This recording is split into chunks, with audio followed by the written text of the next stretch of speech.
Hi everyone, on this soulful sharing. So today I have Sally Rossiter with me, who's a healer and who's a teacher and a channel for the last 20 years, or should I say more than 20 years, where she has been traveling globally, internationally, and across time and space to help many more souls and individuals to reach their goals. So, welcome, Sally. Welcome to this YouTube and to this channel. Thank you very much, Reba. It's a great pleasure to be present with you and to have the opportunity to converse. Yes, I'm honored, Sally. And Sally, it's been almost 8 years since I first heard about you. And that was something self-revealing for me. It was a revelation for me. Although I've been associated with healing modalities for the last 20 years, but then that in 2012 when we spoke, it was something that I felt that I needed it, or is something the angels were telling me so much, so strongly through you that whenever I had to get connected or receive any of the messages, I would just think about you, Sally. And that was so amazing. Thank you. Yeah. Interesting. Yeah, it is interesting. And so I read about you and I heard you, and it was so beautiful when you mentioned that how you got introduced to healing powers and healing modalities, and that was because of your chronic illness, and where you experienced fatigue, chronic fatigue, and you went for Correct. this healing, and how the journey unfolded for you, and today you are healing many more. I would like to know about this from you, Sally. 20 odd years ago, 25 years ago, there was no blood test to actually support the sense of illness that a person was having. And they associated it with people who had A-type personalities and who were always on the go, always overdoing things, always overgiving, etc., etc. So, of course, I fitted the bill perfectly. And it was a very debilitating experience, and it was triggered by the death of my mentor, who was a very close friend also. And at the time, I was 26 years of age. And basically, it was a sense of feeling quite lost, both on an emotional level and, of course, being physically debilitated also. At the time, I went to see a psychic who suggested to me that I tried a new modality in South Africa at that time, and that is the therapy that we know as Reiki. There were literally only 2 practitioners in the whole country. That is how long ago it was, or 2 teachers, I should say. And that is really where my journey started, was by learning various healing modalities and applying them to myself for my own improvement of health and well-being. And it was through that very gradually I started to hear spirits. My strongest psychic sense is clairaudience, or was my strongest sense. These days, all my sense. After about the first 6 months of working on myself consistently, I actually saw results. At the time, I worked in a corporate environment. I owned my own marketing company. And it was at that point that I realized that I wanted to get out of corporate, and I wanted to work with other people, teaching them how to take responsibility for their own well-being, and to teach them methods to do that. So that is really the short version. Yeah, and that, okay, let it churn me first, let it sieve out and heal myself fully so that I can give completely, So yeah, I understand that. I don't feel that we're ever necessarily fully healed. And I heard about this in one of your interviews, Sally, where you were talking about horizontal and vertical evolutions, human evolution. Yes. And I want to Yes. know more about it because that was very interesting when you spoke that when you talk about horizontal, so past life to future, and vertical when you're talking about ascension. Exactly. Well, there's a lot of material, especially New Age material, that alludes to what people call ascension. And there's a lot of mysterious material that comes from the old wisdom schools that refers to enlightenment and so on.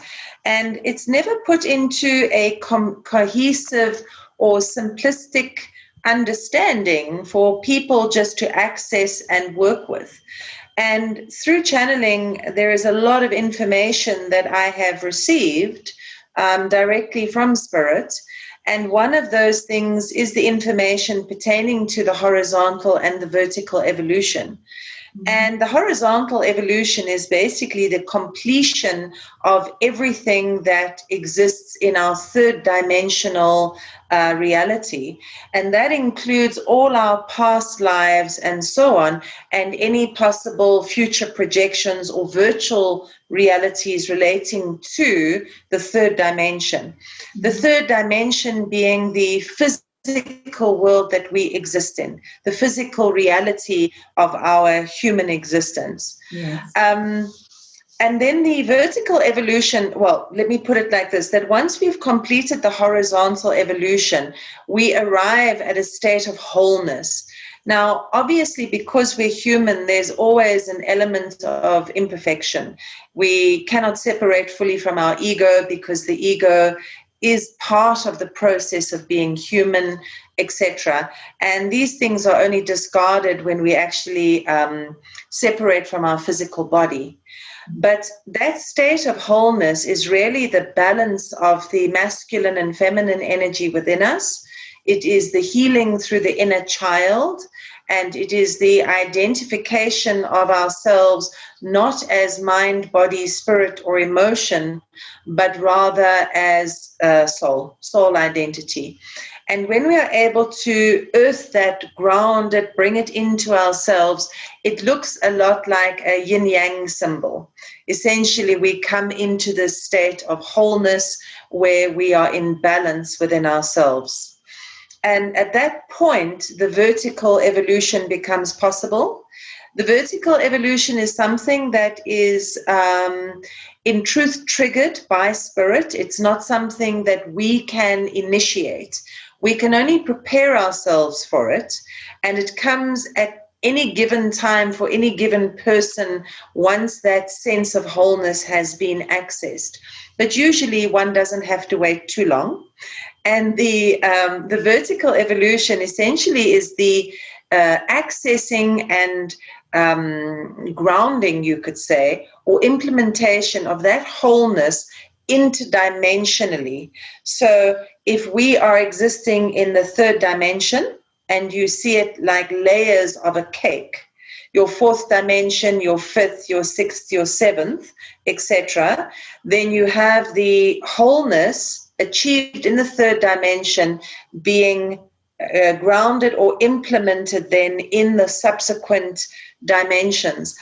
And so these are virtual realities in the sense that they are structured, but they are purely energetic. They're non-physical, non-tangible.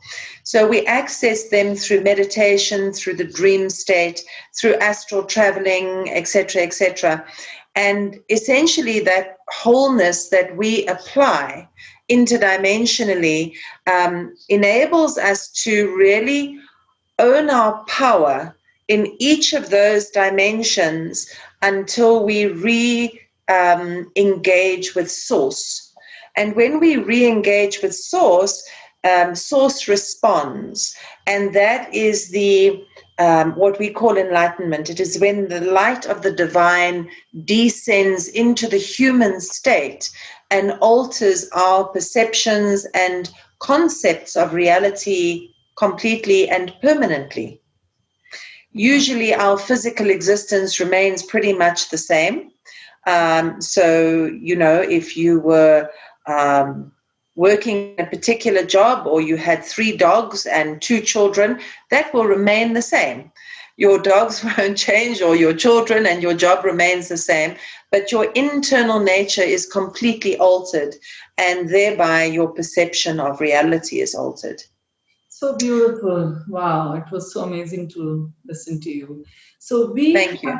Yeah, thank you, Sally. And over here, we have this chakra theory, right? You must have heard when we are into yoga, and we now know about the chakra, the energy nodes. We have the centers in us, right? Which reside in spine, and we start with our root, which is like probably about the security and protection and everything, then to the sacral, and then to solar and heart, and then reaches to throat and third eye and the crown, and then you reach and you feel about that union of yin yang energy, the Shiv and Shakti, what we talk. Exactly. Yes. And the enlightenment. Kundalini. Yeah. Yes. So, So when the consciousness, which sits in the Kundalini, exits the crown chakra, that is the beginning of the vertical evolution. That is the process of experiencing interdimensionally, but it needs to happen consciously. Nothing happens unless it happens consciously. So there needs to be an awareness of the experiences as they unfold. I know that you are with shamanism for years now. Yes. And Andean shamanism. I would like to know more about it. Well, I started training with shamans from South America, many years ago, and I trained with them for a period of about 16 years. I undertook initiation with them in the Andes Mountains, in the country of Peru, and they visited South Africa also. So the training was both in their country and in my own, and it was a very powerful experience, life-changing, you could say.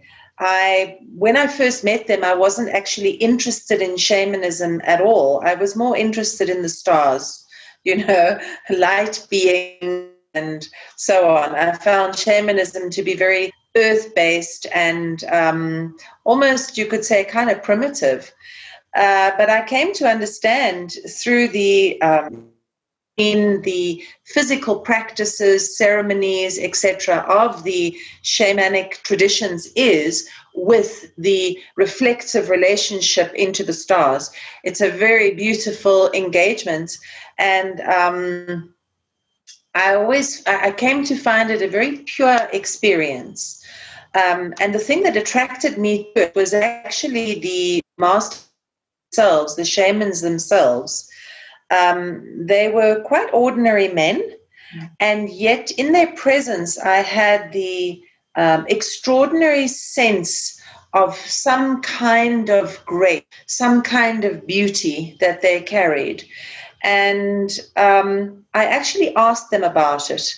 I said to them, that thing that you have, I want it. And they said to me that it is the balance of the 4 elements within an individual. When the mind, the body, the spirit, and the emotions are held in harmony, then the 5th element is activated. And the 5th element is, of course, the heart. It is the center of ourselves. And when the heart element or heart energy is activated, it is at that point that we step into our authenticity and our truth. And we work in the world, we function in the world from a frequency of love. And I realized that was what I perceived in them, that they carried it like an aura, was this incredible vibration of love. And, well, I wanted it. Yeah, same here. I was about breathing, like 7 years back, I had this experience, and for the last 7 years, I'm totally, in awe of shamanism. That in Indian tradition, you hold the, what do you pronounce it? Korak Akula level of initiation. What's that? The Kurakakuya level of initiation. Okay, that's what I want to know. I want to know the exact pronunciation. So what's that, Sally? So the language is Quechua. It is the language of the indigenous Indians of South America, who are the Quero Indians. Mm-hmm. And basically it refers to what they call it the fourth level initiation, but it's actually the seventh, because one of the levels prior to it has 3 levels to it. And according to their levels of initiation, what happens is you, with each level, you start working with a different consciousness. So, for example, the first stage is you start working with the consciousness of your community. Then you start working with the consciousness of your country. And then it is the consciousness of your continent, then of the planet, then the solar system, and finally you work with the consciousness of the universe or the cosmos. And it is an expansion of an individual's awareness to encompass each of those different levels or stages. But you have to not only learn how to access that consciousness with awareness, you also have to be able to manage it. So you need to be able to function in that consciousness without being impacted, or be able to redirect energy within those levels of consciousness, and so on. So it's a developmental structure of one's consciousness, you could say. That is what their initiation processes do. Yeah, wow. As I'm listening to it, it's like, it's opening up. It's like moving spirally. So something is opening up spirally to know more about it and still be connected. So yes, that's so beautiful. And you have written this book, Sally, which is The Path to Cosmic Consciousness. And you also shared about your journey and the journey towards healing and then towards this cosmic consciousness. I would like to know more about that. Well, the book was actually written, I started writing it about 16 years ago, and it was published about 10 years ago as a hard copy book. Okay. And then I found that a lot of my, mostly the ending of the book, my perceptions had altered quite considerably, because I finished writing the book at the point where I completed the final initiation with the shamans from South America. So it really documents my journey with them. However, I found that once I had integrated that final initiation, there was so much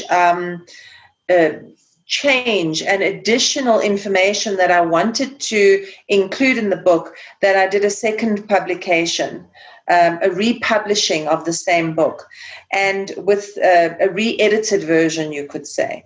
And the additional information is contained in the second publication, which is purely a digital book. Currently, it is available through me, but from around the 1st of December, it will be available on Amazon. You leave an amazing impact on people. And I think it's growing with each day. It's something like I felt it when I spoke to you in 2012, and now this time especially, and I felt that I need to listen to you more. It's like you need to listen to her and the angels you're connected with, and so swiftly and so beautifully the way you open up, and it's with your voice. It's something that you're telling that yes, I'm ready to help you through as being a channel, which is, I want to compliment you, because this is so beautiful. This is so beautiful, Sally, and it's like, and so much of humility I feel, and I every time, as if you have surrendered to those angels at that time. So your partnership with angels, how has that, evolved during your journey and with people around? My relationships with people have evolved enormously. People it's hard not to see the truth in them. And sometimes the truth is magnificent and sometimes it is terrible. It depends on the people. So human relationships have become hugely enriched, but also very discerning. So that is that area.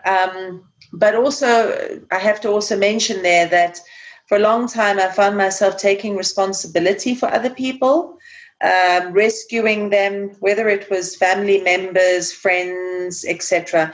And it's been a very strong but important learning experience to no longer do that, and to be in a place where people can just do what they need to do, and you get almost you have almost an objective view where, even though you know this is a mistake or this could cause hurt, you start to see that it is in fact where they need to walk, because this is what they need to fulfill.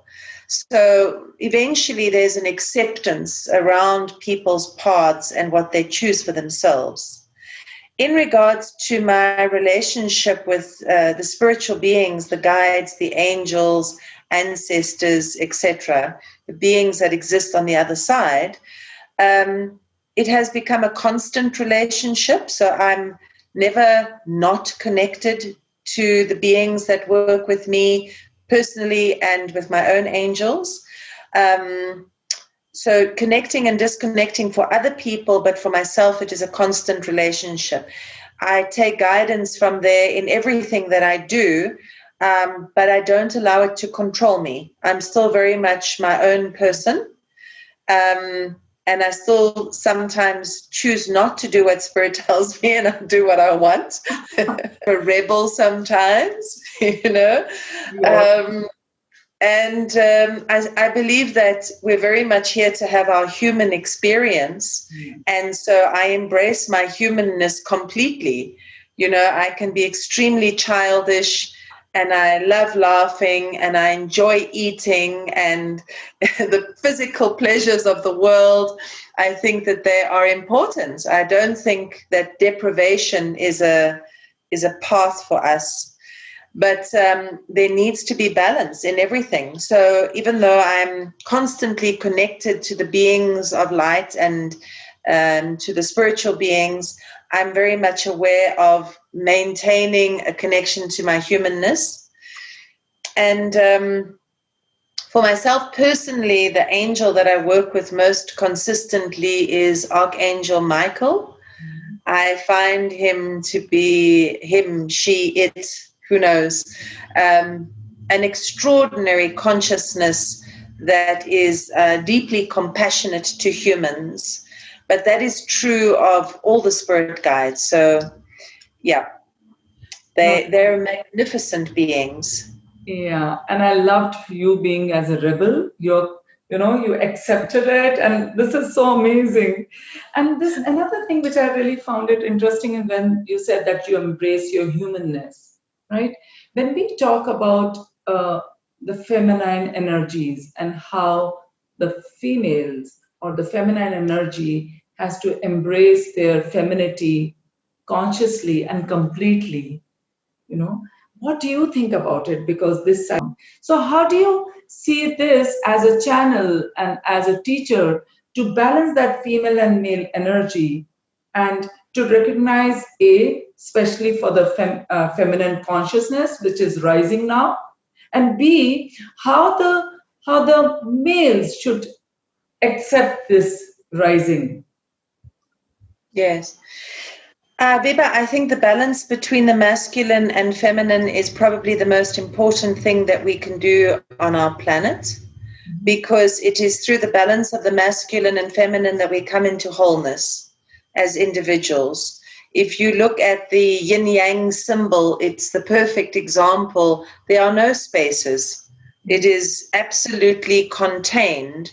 And it is the balance within the individual that needs to happen first. We can't expect the world to change if we are out of balance. But of course, the world is reflective. It always shows us what we need to see about ourselves. The patriarchal systems are definitely dying. They belong to the previous 2,000-year karmic cycle on our planet. And that cycle on the 21st of December this year is done and dusted. It is finished. Thank God. It will take a little while for the structures to change, possibly a generation, because the physical world moves relatively slowly. But I think it is terribly important to understand or to recognize that the patriarch was not about the masculine.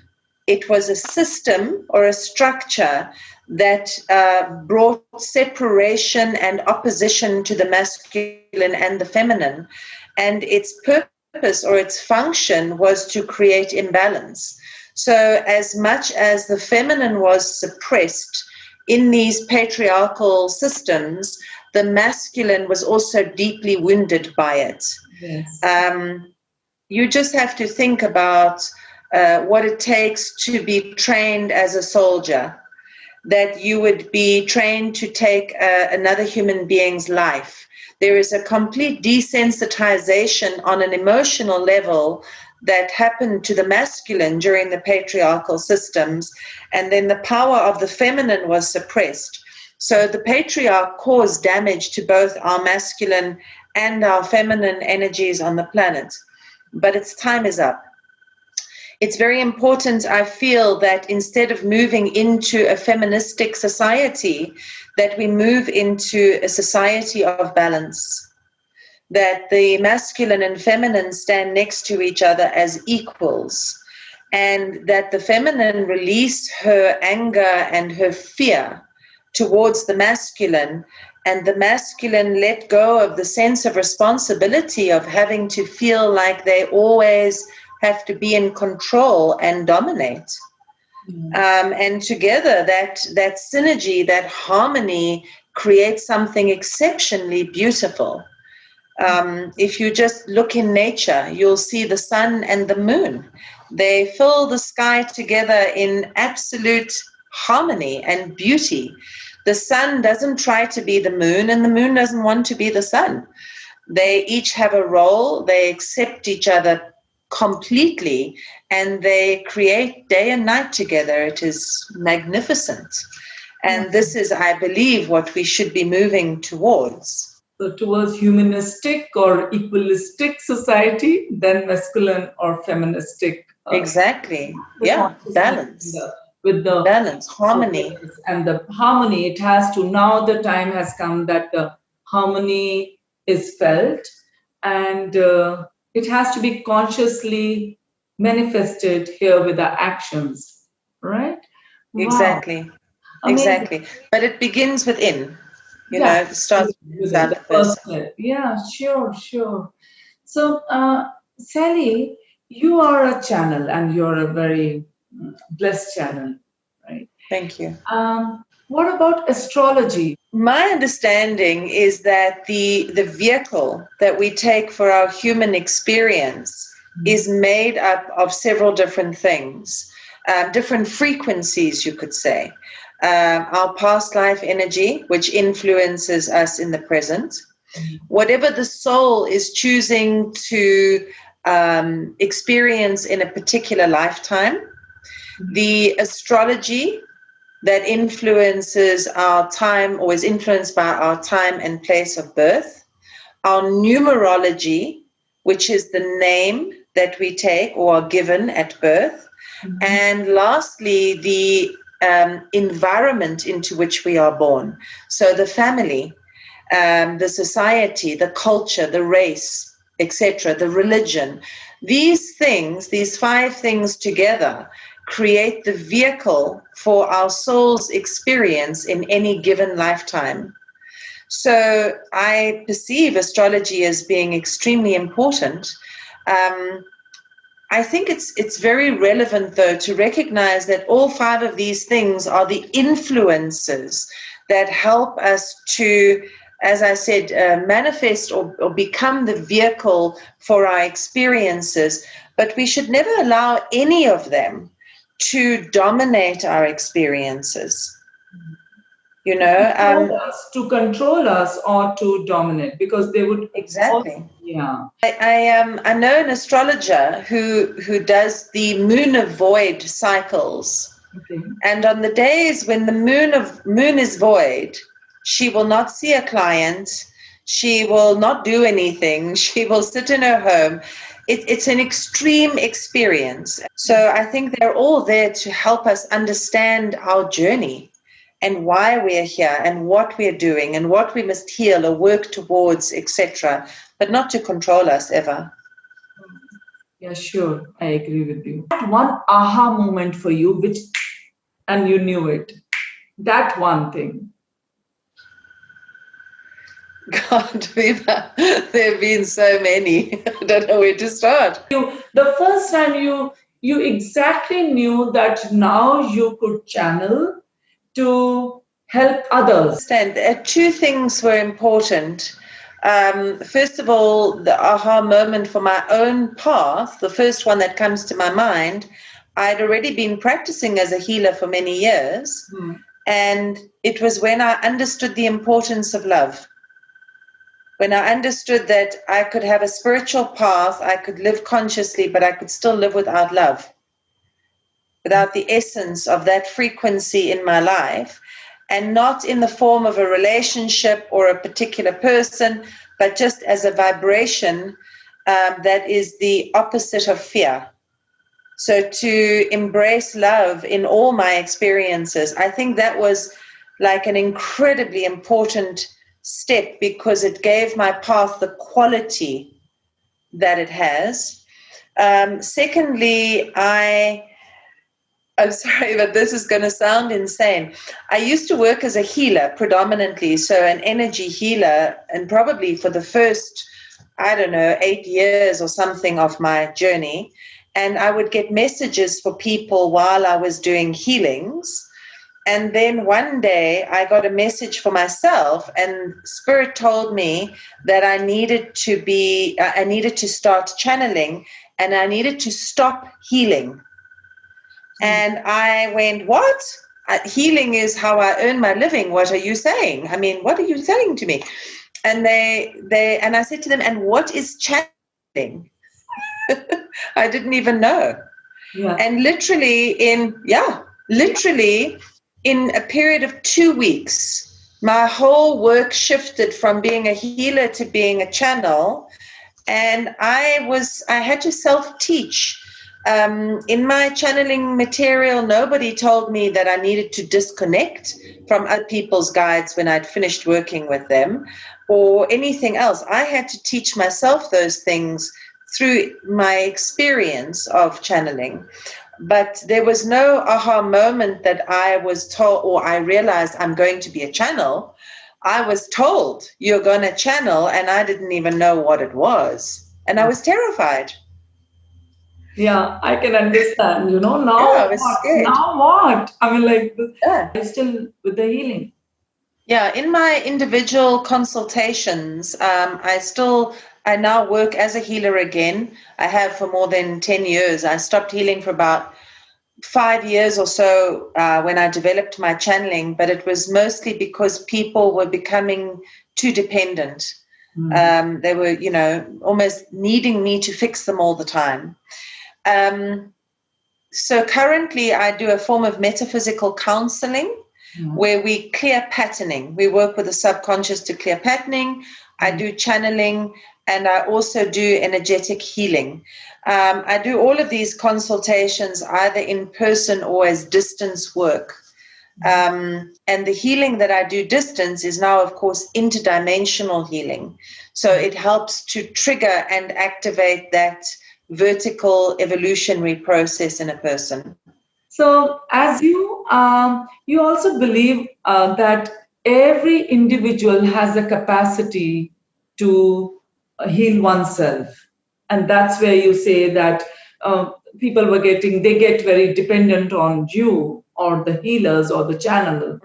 So, and that's where I think that I felt that you believe that they should learn themselves to heal themselves, right? Yes, exactly. And know their inner strength, that they are connected with the all, right? Exactly. Mm-hmm. That's So a lot of what I do is teaching. And I teach because people need to become empowered, and that empowerment includes, or very much is perhaps even dependent on, the recognition that they are responsible for their own evolution. And, you can have a teacher, you can have a guru, you can have a mentor, a facilitator. But at the end of the day, you've got to do the work.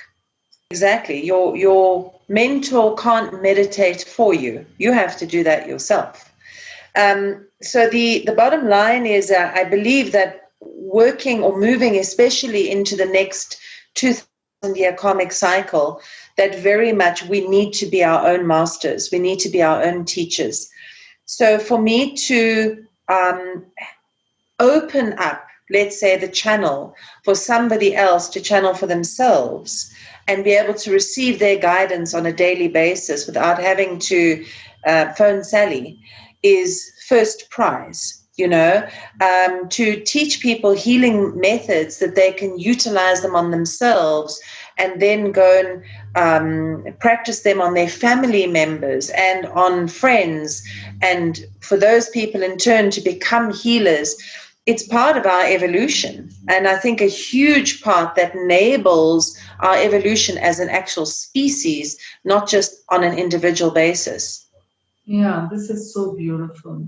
I totally agree with you and resonate over here. By now, you have come to know about the energy and the power. It's your responsibility that now you show it to others how they become powerful.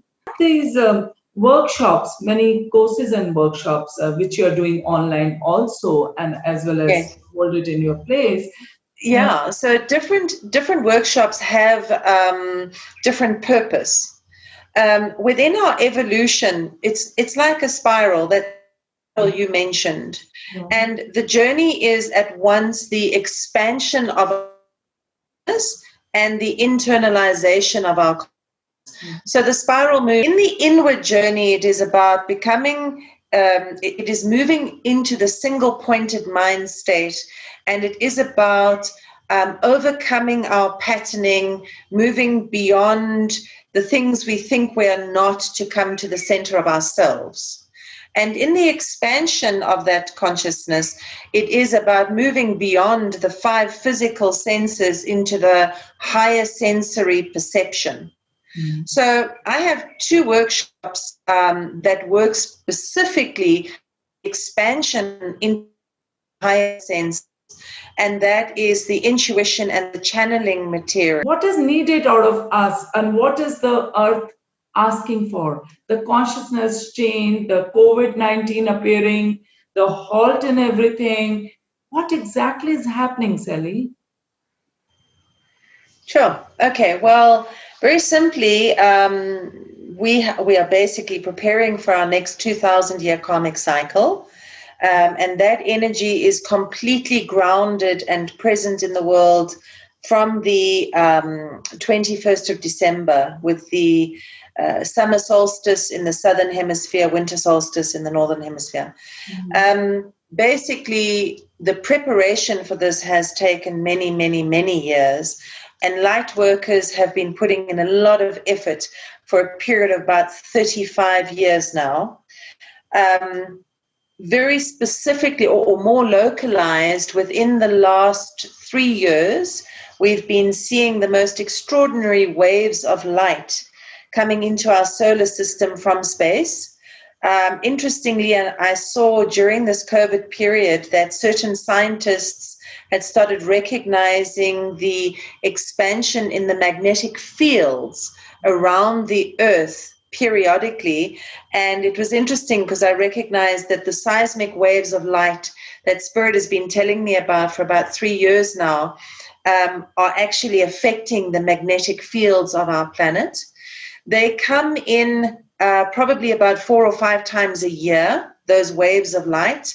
They take about 6 weeks to integrate, and each wave, essentially what it does is it brings the capacity to expand consciousness. And the thing that we need to do most predominantly is to ground that light, to bring it in through the central channel, through the central nadi, through our energy fields, and ground it. It's not always the most comfortable experience, but it's terribly important. What we saw at the beginning of the year with COVID is that one of these waves of energy came in and the light wasn't sufficiently grounded, and it expanded into the group consciousness. So instead of expanding individual consciousness and the consciousness of the planet, it expanded through the group consciousness, and we basically saw a pandemic. We saw people stepping into extreme fear about something that is important, but it shouldn't be dominating our lives. With respect to people that have been sick and have even died from, there are diseases in the world that are far worse, and we live with them on a daily basis, especially here in Africa. Tuberculosis, Ebola, diseases that are vast and horrific. And honestly, what we saw was the group consciousness reacting to an event, and it went viral, literally. Mm-hmm. So the important thing is for us to keep the energy, that this light, well grounded during this time. Okay. So no need to panic so much? No. No, there's never need for fear. Fear, the only thing to fear is fear. Totally. Remember that there are only two frequencies in this world. Wow. Two basic frequencies. The one is love and the other is fear. And we get to choose which one we're going to have our experiences through. And I've mentioned love a few times during the course of our chat. And the truth is that love is the most important thing in the world. Any message you want to give to your to the people, to your viewers? What would you like to give? Any message? Stay grounded, keep your heart open, and remember who you are. Don't forget yourselves. Wow. Thank you, Sally. Thanks a lot. All right, my darling. Take care of yourself. Lots of love. Thank you. Bye. Bye.